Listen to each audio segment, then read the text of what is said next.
with Authors Ignite, co-founder and digital trainer, here with today's May newsletter video. And today we're going to talk about Twitter Fleets, which is fairly new. It just came out on Twitter at the very end of 2020, I believe in November. And they're still rolling out new features all the time for it. So it's still brand new pretty much on Twitter. And I figured I could tell you guys about it because it is pretty great for marketing. And there's a lot about it that I think could benefit you and that you will like. So, Twitter Fleets. And in case you weren't sure what they were, these are basically Twitter's version of stories. They claim that people felt that tweets were too public and too permanent, and so it was too much pressure for more casual, off-the-cuff thoughts and things like that. And also, they felt a lot of pressure to get likes and retweets on all of their tweets, so they didn't want to tweet anything that was not substantial, essentially. And these will appear on your homepage timeline, just above the actual tweets. So if you're on the Twitter app on your phone, if you go onto the main timeline and you look at the top, there's a bunch of little circles with people's profile pictures in it, and those are their fleets. And so they disappear after 24 hours, very similar to Instagram stories, very similar to Snapchat. And the fleets themselves cannot be retweeted by you, but you can reply to them with a DM or an emoji. If you reply with an emoji, that's one thing. If you wanted to write a message, then it would show up as a DM in that person's messages. And if you have a private account, which as an author you probably don't, but if you do, then only replies from your followers will be allowed on your fleets. Otherwise, if you have a regular account that isn't private, anyone can DM you a reply. You can choose to turn off the replies on any fleet.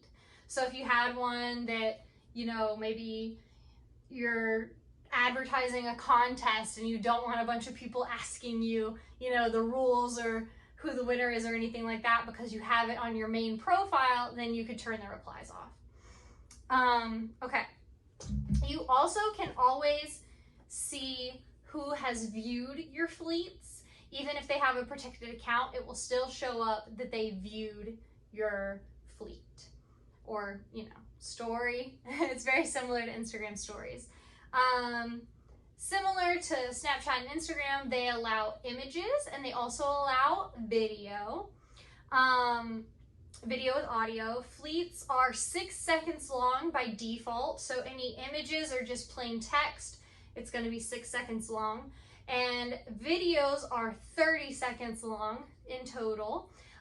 You can post a longer video, like say you're fleeting a tweet that has a longer video than 30 seconds. You would just pick which 30 seconds you want to show in your fleet, if that makes sense. So you would edit it yourself, clip it yourself in the app, and it will help you do that. It is supposed to be more casual than your average tweet, which I kind of mentioned earlier. So viewers really feel like they're getting that personal behind the scenes feel. And I'm going to talk a little bit more about that at the end, but that's the purpose of fleets. So there's 2 ways to add fleets to your story, to your Twitter. I'm trying hard not to say story because it is so similar to Instagram stories. But you can either, on a tweet, if you want to share that tweet to your followers, you can click the share button that is in the bottom of the tweet on the right-hand side. There's a little square with an arrow pointing, and so that's the share button. And you would click that and just say add to fleets. And so you can add anyone's tweets to your fleet. Or what you can do is on the top of the homepage where all of the fleets are, you'll see on the far left-hand side your profile picture with a little blue plus sign in the bottom, and it should say add. If you don't have any fleets already, it'll say add. So you can click on that to add your own fleet, and there's lots of different ways you can do it. You can add images from your camera roll. You can take an image with your camera phone. You can do just text. You can do video, all of that. Let's see. I have my notes in front of me. That's why I keep looking down. So, okay. So this is why it's great for authors. This is the marketing side of things. Because you can share other people's tweets to your fleets, which I mentioned a second ago, that means that you can spotlight any good reviews or just good tweets, nice tweets that people have made about you or your books or anything like that.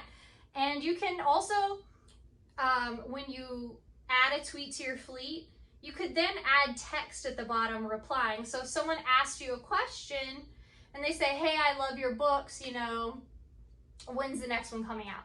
You can add your reply directly to the fleet and say, oh, it's going to be out in 6 months or whatever. So that's a way to not only spotlight good reviews and make people feel good, but also increase engagement. So, pardon me, it's very hot.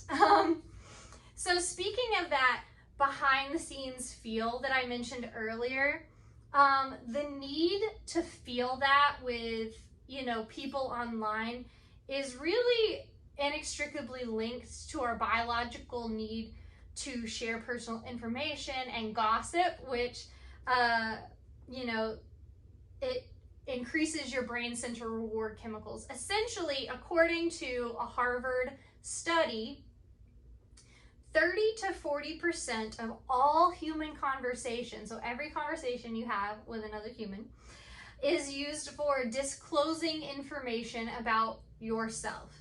So basically, sharing your personal thoughts and feelings, even online through fleets, triggers that reward center of your brain. And so then you get those feel-good chemicals like dopamine and things like that. Another study showed that simply the act of documenting something, an event or an image, sharpens both our perception of it in the moment and also our memories of it later on. So therefore, sharing stories to your fleets or your Instagram makes you physically happier, like literally with chemicals, and it also increases your positive feelings and memories of an event and also about an app and just day to day. So you'll notice you'll start to really enjoy being on Twitter fleets the more you use it and the more you add to it and interact with others. Also, posting about real-time events in your fleets can increase engagement by building suspense. So you could post, you know, say you're at a track meet and you could post a picture of them lined up at the starting line, here we go, and then a picture of them running and say, oh, it's going so well, and then a picture of them at the finish line, so-and-so won. So that would build suspense, and the reason you want to do that is it keeps your followers coming back for more. So they're actually going to click on your profile to see what happens next. They want to know what happens, and they're going to stay on there, on the fleet, if it's already there. They're going to stay on the fleet and watch the whole thing because they want to know what happens. And if they caught just the first one right when you posted it, then they're going to come back to your profile to see the rest.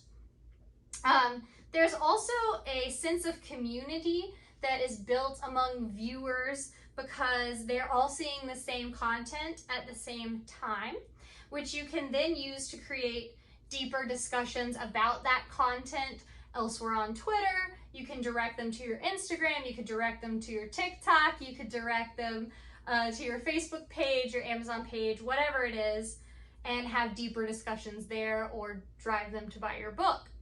So one thing I do want to say is if you're including links or if you're trying to drive them to buy your book, don't forget to include a call to action. Use that text function and say, hey, buy my book here, and things like that.